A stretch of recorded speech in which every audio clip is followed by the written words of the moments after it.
స్తుతించేది ప్రభువా, అందుకే మమ్మల్ని సజీవంగా ఉంచావు. సజీవుల చేత స్తుతులందదగిన దేవానికి వందనాలు స్తోత్రాలు చెల్లిస్తున్నాము తండ్రి.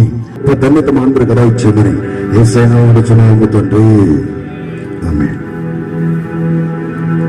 మరొకసారి మీ అందరికి వందనాలు. ఈ సమయంలో కీర్తన గ్రంథము 34వ అధ్యాయము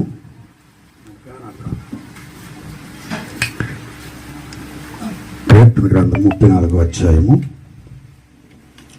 కొన్ని మాటలు చూపించి నేను జరిగిన ఒక సంఘటన చెప్పి నేను వాక్యాన్ని ముగిస్తాను. 34వ కీర్తన దావీదు రాసిన 34వ కీర్తన. దావీదు రాజు అబీమెలెకు రాజు ఎదుట ఒక పిచ్చివాడిగా నటించినప్పుడు ఆయన రాసుకున్న ఒక కీర్తన, ఇది ఒక గీతము. దాంట్లో దావీదు రాజు యొక్క హృదయాంతరంగం నుంచి వచ్చిన మాటలు కొన్నిటి ఇక్కడ రాసి ఉంచాడు. 17వ వచనం మనం చూసినట్లయితే చదవండి ఎవరైనా. నీతి మంతులు మొర్రపెట్టగా యెహోవా ఆలకించును. నీతి మంతులు మొర్రపెట్టగా యెహోవా ఆలకించును. వారి శ్రమలన్నిటిలో నుండి, కొన్నిటిలో ఉండమ్మా, అన్నిటిలో నుండి, బాగా గుర్తుపెట్టుకోండి మాట. మనము నీతిమంతులుగా ఉన్నాం. ఎందుకు నీతిమంతులుగా ఉన్నామంటే యేసు ప్రభు దేవుడని అంగీకరించిన ప్రతి ఒక్కరు కూడా, ఆయన రక్తంలో కడగబడిన ప్రతి ఒక్కరు కూడా ఉచితంగా నీతిమంతులుగా దేవుడు చేశారు మనల్ని. హల్లెలూయా చెప్తామా? మన నీతి కాదు, మన భక్తి కాదు, మన యొక్క క్రియ కాదు, కేవలము ఆయన అనాది సంకల్పమే. జగత్ పునాది వేయబడక ముందే ఆయన మన పట్ల కలిగి ఉన్న ప్రణాళిక మన నీతిమంతులుగా చేశాడు. ఆయన జనాంగముగా చేసుకున్నాడు. ఆయన మనల్ని ఆయన సొత్తుగా చేసుకున్నాడు. ఆయన స్వరక్తం ఇచ్చి కొన్న బిడలుగా చేసుకున్నాడు. ఆయన చెప్తూ ఉన్నాడు, నీతిమంతులు మొర్రపెట్టగా యెహోవా ఆలకించును, వారి శ్రమలన్నిటిలో నుండి వారిని విడిపించును. హల్లెలూయా చెప్తామా? హల్లెలూయా. పరిశుద్ధ గ్రంథంలో నుంచి నేను ఒక మాట జ్ఞాపకం చేస్తాను. దాని కింద కూడా ఒకసారి చదవండి. విరిగిన హృదయము గల వారికి యెహోవా ఆసన్నుడు, నరిగిన మనసు గల వారిని ఆయన రక్షించును. నీతిమంతునికి కలుగు ఆపదలు అనేకములు, వాటి అన్నిటిలో యెహోవా వానిని విడిపించు. ఆపదలు కలవు అని కాదు, వ్యాధులు రావని కాదు, బాధలు రావని కాదు, వస్తాయి. అనేకమైన ఆపదలు వస్తాయి. అయినా కానీ వాటన్నిటిలో నుంచి దేవుడు మనం విడిపిస్తాడు. వాళ్ళని చెప్తామా? నాకు నచ్చిన చాలా ఇష్టమైన ఒక మాట ఉందండి. 91 కీర్తన 14, 15 వచనాల్లో ఎవరైనా ఉంటే చదవండి. అతడు నన్ను ప్రేమించుచున్నాడు గనక నేను అతను తప్పిస్తాను. అతడు నా నామాన్ని ఎరిగిన వాడు గనక నేను అతను కనపరుస్తాను. హల్లెలూయా చెప్తామా? మనము దేవుని ప్రేమిస్తే ఆయన మనల్ని ఏం చేస్తారంట? తప్పిస్తాడు. ఆయన నామాన్ని ఎరిగినాము గనక మనల్ని ఆయన కనపరుస్తాడు. ఆయన తగిన కాలం ముందు. నేను సమయంకి లేదు నాకు ఇక్కడ చెప్పడానికి, ప్రతి కూడా విడమర్చి చెప్పడానికి సమయం లేదు కనుక నేను త్వరగా నేను వాక్యాన్ని ముగిస్తాను. ఈ సమయంలో నేను ఒక బైబిల్ గ్రంథంలో రాయబడిన ఒక యథార్థమైన సంఘటన గురించి మీకు చెప్పి, దానిలో ఇశ్రాయేలు ప్రజలకు ఎలాంటి ఆపద వచ్చింది, దేవుని దగ్గరికి వెళ్ళి మొరపెట్టినప్పుడు వారిని దేవుడు ఎలా విడిపించిన తర్వాత వారికి కలిగిన మేలేమిటి, అదొకసారి మనం జ్ఞాపకం చేసుకుందాం. 2వ దినవృత్తాంతాల గ్రంథము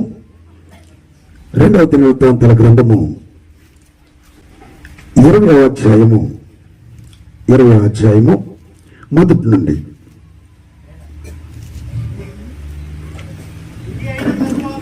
ఇది అయిన తర్వాత మోయాబీయులను, అమ్మోనీయులను, మోయానీయులలో కొందరు దండెత్తి యెహోషాపాతు మీదకి వచ్చారు. అంతలో కొందరు వచ్చి సముద్రం ఆవల నుండి, సిరియాల తట్టు నుండి గొప్ప సైన్యం ఒకటి నీ మీదకి వచ్చుతున్నదని చిత్తగించము. వారు ఎంగేతలో ఉన్నారని యెహోషాపాతుకు తెలియజేశారు. అందుకు యెహోషాపాతు భయపడి అలా మాకు తర్వాత చదువు. కానీ ఇక్కడ రాయబడిన మాట ఏంటంటే ఒక్కసారిగా 3 శత్రు సమూహాలు యెహోషాపాతు మీదకి వస్తున్నాయండి. 3 శత్రు సమూహాలు ఎన్నమ్మా? 3. మోయాబీయులు, అమ్మోనీయులు, మోయానీయులు కొందరు. 3 శత్రు సమూహాలు యెహోషాపాతు మీదకి అంటే ఇశ్రాయేలు మీదకు వస్తున్నాయి. ఇశ్రాయేలుని నాశనము చేయాలని, వారు ఉనికి లేకుండా చేయాలని ఇది ఇప్పటి నుంచి కాదండి కట్టుకున్నది. ఇది అబ్రహాముకు వాగ్దానం చేసినప్పటి నుండి కూడా దేవుడు అబ్రహాముకు వాగ్దానం చేసింది ఎట్లాగంటే, అబ్రహాముతో దేవుడు మాట్లాడుతూ అబ్రహాముకు ఆయన ఒక సూచన ఇచ్చాడండి. ఒక 3 ఏళ్ల బియ్యని, 3 ఏళ్ల మేకని, ఒక గువ్వను, ఒక పావురాన్ని తీసుకొని అబ్రహామా నేను చూపించే ప్రాంతానికి వచ్చి వాటిని ఏటి ఖండముకు వాటికన్నీ ఎదురుగా పెట్టమని వాటిని చెప్పినప్పుడు అబ్రహాముని దేవుడు దర్శించాడు. ఆ సమయంలో దర్శించినప్పుడు అబ్రహాముతో దేవుడు మాట్లాడుతూ ఉన్నాడు, అబ్రహామా నిన్ను ఆశీర్వదిస్తా, నేను ఆశీర్వదించిన తర్వాత నీ జనమైన వారు నీది కాని తమది కాని దేశంలో 430 సంవత్సరాలు బానిసత్వాన్ని అనుభవిస్తారు. బానిసత్వాన్ని అనుభవించిన తర్వాత వాగ్దానం చేయడం ఏంటి? ఇశ్రాయేల్ ప్రజలు ఆశీర్వదిస్తాను, ఆకాశ నక్షత్రాలను ఆశీర్వదిస్తాను, ఇశ్రాయేలు వల్ల సముద్రపు ఇసుకల వల్ల ఆశీర్వదిస్తాను అన్నాడు దేవుడు. మరలా వారు బానిసత్వం చేయడం ఏంటి? వారి బానిసత్వాలకు వెళ్ళడం ఏంటి? అబ్రహాముకి ఇచ్చిన వాగ్దానం ఒట్టిదేనా? లేదు. దేవుడిచ్చిన మాట ఏది నిరర్థకము కాదు. దేవుడు అబ్రహాముకి వాగ్దానం చేశాడు. అబ్రహాము పట్ల అబ్రహాము ఎదురు చూశాడండి. అబ్రహాము ఎదురు చూసింది ఎంతకాలం తెలుసా? అబ్రహాము 25 సంవత్సరాలు ఎదురు చూశాడు. 75 సంవత్సరాలు అబ్రహాముకి వాగ్దానం చేశాడు దేవుడు. 100వ సంవత్సరంలో ఆ వాగ్దాన ఫలాన్ని దేవుడు అనుగ్రహించాడు. వాగ్దాన ఫలం ఎవరంటే ఇస్సాకు. ఇస్సాకుల నుంచి 2 సంతానం వచ్చారు. వారిలో నుంచి యాకోబు వచ్చాడు. ఇస్సాకు యాకోబును ఏశావును కనిన తర్వాత ఆయన ఆశీర్వదించినప్పుడు యాకోబుకి ఏశావుకి వెళ్ళాల్సిన ఆశీర్వాదం యాకోబుకి వెళ్ళిపోతాయి. అక్కడ యాకోబుని ఎన్నుకున్న దేవుడు యాకోబుల నుంచి 12 మంది సంతానం వచ్చిన తర్వాత యాకోబు ద్వారా 72 మంది ఐగుప్తుకు వెళ్తారు. వీరున్న కానాను దేశంలో కరువు రావడం ఐగుప్తు ప్రాంతానికి వెళ్తారు. ఐగుప్తు ప్రాంతానికి వెళ్ళిన తర్వాత ఐగుప్తులు స్థిరపడిపోతారు. వాళ్ళు అనుకున్నారు ఇదే మా స్థిర నివాసం అనుకున్నారు. గుర్తుపెట్టుకుని మాట, ఇది మన స్థిర నివాసము కాదు అని వాళ్ళు గుర్తెరగల. దేవుడు అబ్రహాముతో చెప్పాడు ఇది నీ స్థిర నివాసం కాదని చెప్పిన తర్వాత ఈ సంగతి వాళ్ళు కూడా తెలుసు. కానీ వీళ్ళు ఐగుప్తులకు వెళ్ళి స్థిరపడిపోయారు. ఇదే మా స్థిర నివాసం అని స్థిరులుగా ఏర్పడిపోయారు. వాళ్ళు ఏర్పాటు చేసుకున్న తర్వాత వాళ్ళు అక్కడ నివసించడం మొదలుపెట్టిన తర్వాత 430 సంవత్సరాలండి.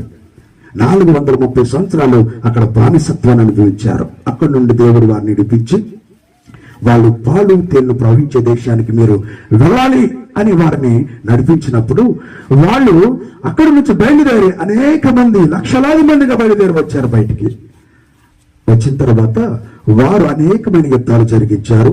దేవుడు వారి పట్ల ఉండి అనేకమైన యుద్ధాలు చేశాడు. ఆ శత్రువులందరినీ నాశనం చేశాడు. ఈ సమయానికి వచ్చేసరికి యెహోషాపాతు సమయానికి వచ్చేసరికి యెహోషాపాతు మీదకి వారిని లేకుండా చేయాలి అని 3 శత్రు సమూహాలు ఒక్కసారిగా దండెత్తి వచ్చినండి. దండెత్తేసరికి యెహోషాపాతు ఏం చేశాడు తెలుసండి? మనుషుల సహాయాన్ని తీసుకోలేదు, రాజుల సహాయాన్ని కోరలేదు, కానీ భయపడ్డాడు. భయం అనేది సహజంగా మనిషికి కలిగేది. భయపడి ఏం చేశాడమ్మా? చదువున్న మాటలో భయపడి ఎవరు వద్దమ్మా? యెహోవా యొద్ద విచారించుటకు తన మనస్సును నిలుపుకున్నాడండి. మనకేదైనా ఆపద కలిగినప్పుడు, మనకు ఏదైనా బాధ కలిగినప్పుడు, ఆర్థిక ఇబ్బందులు కలిగినప్పుడు మన మనస్సు దేవుడి మీద నిలుపుకోవడానికి మనము ఆలోచన చేయాలి. మనుషులు మనం ఏం చేస్తామంటే ఎవరు సహాయం చేస్తారని వారు వెంట వీరు వెంట పరిగెడుతూ ఉంటాం. కానీ యెహోషాపాతు అలా చేయలేదండి. యెహోవా మీద మనస్సు నిలుపుకున్నాడు ఆయన దగ్గర విచారం చేయడానికి. చదువునాను ఆ మాటలు.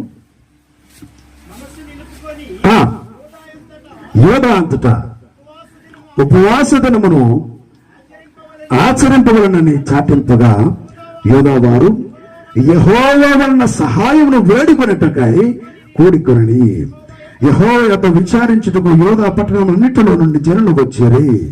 యెహోషాపాతు యెహోవా మందిరములో క్రొత్త శాల ఎదుట సమాజము కూడి, ఎక్కడంటమ్మా? యెహోషాపాతు ఎక్కడ ఏర్పాటు చేయబడ్డాడు? దేవుని మందిరములో. ఎక్కడికి వచ్చారమ్మా? దేవుని మందిరములోకి వచ్చారండి. మనకి అవసరత వచ్చినప్పుడు, ఆపద వచ్చినప్పుడు అనేక విధాలుగా పరిగెడతా ఉంటాం. కానీ యెహోషాపాతు మాత్రానికి దేవుని మందిరానికి వచ్చాడు. హల్లెలూయా చెప్దామా? ఈ సంఘంలో ఉన్నటువంటి వారు, క్రైస్తవులైనటువంటి వారు ఈ సమయాన్ని గ్రహించవలసింది ఏంటంటే, ఆపద వచ్చినప్పుడు, ఇబ్బందులు వచ్చినప్పుడు మనం ఎంతకాలం బ్రతుకుతాం? బైబిల్ ప్రకారము ఎంతకాలం బ్రతుకుతామండి? 70 సంవత్సరంలో అధిక బలం ఉన్న ఎడల 80 సంవత్సరం వాటి వైభవము ఆయాసం దుఃఖకరమే. హల్లెలూయా చెప్దామా? ఇక్కడ 30+ 40+ ఎంతమంది ఉన్నారు ఇక్కడ? అంటే 30 పైన, 40 పైన, 50 పైన ఎంతమంది ఉన్నారు ఇక్కడ? వయసు గలవారు ఉన్నారా? ఇంకెంతకాలం ఉంటాం మనం? 2 సార్లు ఎలక్షన్లు వస్తే అయిపోతాయి, మనం పెట్టగిరిపోవటమే. దేనికి మనకి అహం? దేనికి మనకి? మనలో ఎందుకు తొందరపాటు, తత్తరపాటు, అసూయ, ద్వేషము, కలహములు? ఎందుకు ఇవన్నీ? మన గురించి ఒకసారి నిదానంగా ఆలోచించి చూస్తే మనం ఎంతకాలమో ఉన్నాం, మనం ఎంతకాలమో బ్రతకం. ఇది మన శాశ్వతమైన దేశము కాదు. ఇశ్రాయేల్ ప్రజలు అనుకున్నారు ఇది శాశ్వతము అనుకున్నారు. వాళ్ళు స్థిరపడిపోయారు అక్కడ. వాళ్ళ అలవాట్లు, వాళ్ళ కట్టుబాట్లు, వాళ్ళ విగ్రహారాధన ప్రతీది వచ్చేసిన వాళ్ళకే. మనం ఇది శాశ్వతమని, ఈ లోకమే మనకు శాశ్వతం అనుకుని భ్రమపడతా ఉన్నాం. కానీ దేవుడు చెప్తామని శాశ్వతమైనది కాదు ఇది. హల్లెలూయా చెప్దామా? యెహోషాపాతు ఏం చేశాడండి? భయపడ్డాడండి. దేవుని మందిరానికి వచ్చాడండి. కొత్త శాల ఎదుట ఉపవాస దినాన్ని ప్రకటించాడు. యోధా దేశమంతటి ప్రకటించాడు. దేవుని మందిరానికి వచ్చి ప్రార్థన చేస్తూ ఉన్నాడు. చదువునన్న మాటలు చదువు త్వరగా. ఏమని ప్రార్థన చేస్తున్నాడమ్మా? మా పితరుల దేవా యెహోవా, నీవు ఆకాశమందు దేవుడవై ఉన్నావు, అన్య జనాల రాజ్యములను ఏలువాడవు నీవే. నీ బాహుబలము గలవాడవు, పరాక్రమం గలవాడవు. నిన్నెదురించటి ఎవరికి బలము చాలదు. నీ జనునైన ఇశ్రాయేలు ఎదుటి నుండి ఈ దేశ కాపురస్తులను తోలివేసి నీ స్నేహితుడైన అబ్రహాము యొక్క సంతతికి దీనిని శాశ్వతంగా నీవిచ్చి మా దేవుడవు నీవే. అందులో వారు నివాసం చేసి కీడైనను, యుద్ధమైనను, తీర్పైనను, తెగులైనను, కరువైనను మా మీదకి వచ్చినప్పుడు మేము ఈ మందిరం ఎదుట ఎక్కడండి? ఇక్కడ ఒక మాట చదువుతాం.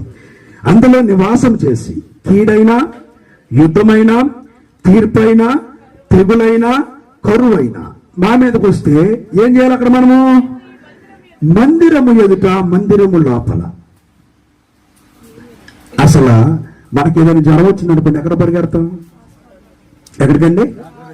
డాక్టర్ దగ్గరికి వెళ్ళడం మంచిదే కాదంటలా.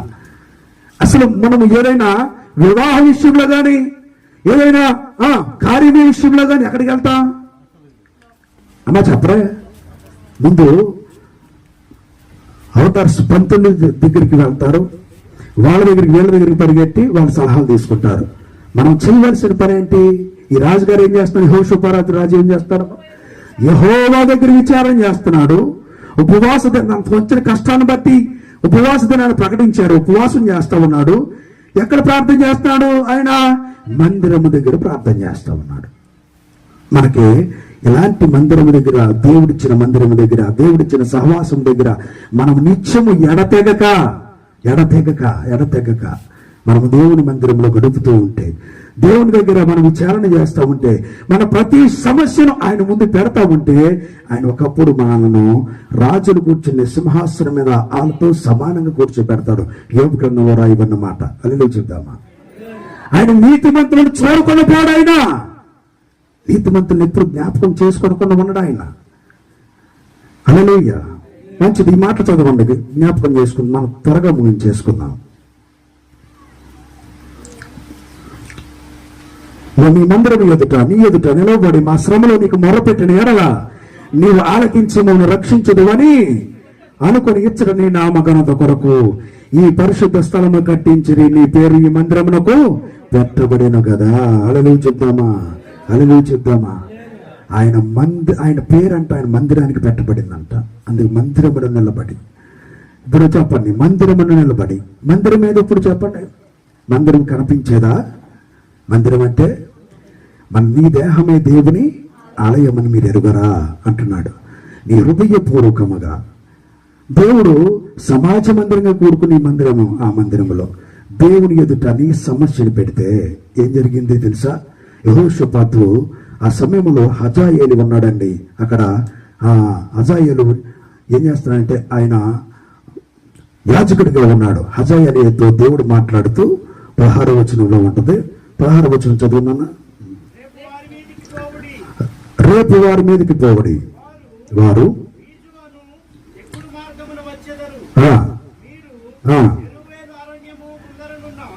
15వ వచనం చదువు. 15వ వచనం. యెరూషలేము కాపురస్తులారా, యెహోషాపాతు రాజా, మీరందరూ ఆలకించుడి. యెహోవా సెలవిచ్చినదేమనగా, ఈ గొప్ప సైన్యమునకు మీరు భయపడకుడి, జడయకుడి. యుద్ధము మీరు కాదు, దేవుడే జరిగించును. హల్లెలూయా చెప్దామా, హల్లెలూయా చెప్దామా. ఎవరు జరిగిస్తారంట? ఎవరు జరిగిస్తారంట? ఇప్పుడు మామూలుగా మాట్లాడుకుందాం. ఒకవేళ వీళ్ళు రాజుల దగ్గరికి వెళ్ళారనుకోండి, ఒకవేళ సైనికుల దగ్గరికి వెళ్ళారనుకోండి, దేవుడు పూచి తీసుకుంటాడా? అన్న చెప్పండి. దేవుడు అంటే నేనే జరిగిస్తాను, మీరు బెలవలు తెచ్చుకున్నారా చాలా మందిని, వాళ్ళతో కూడా నేను కూడా వస్తా అంటాడు ఆయన. ఒక విషయం చెప్తానండి, యుద్ధము యెహోవాదే, ఆయన సింగిల్ హ్యాండ్. ఆయన హల్లెలూయా చెప్తామా. ఆయన ఒక్క చేయి చాలు.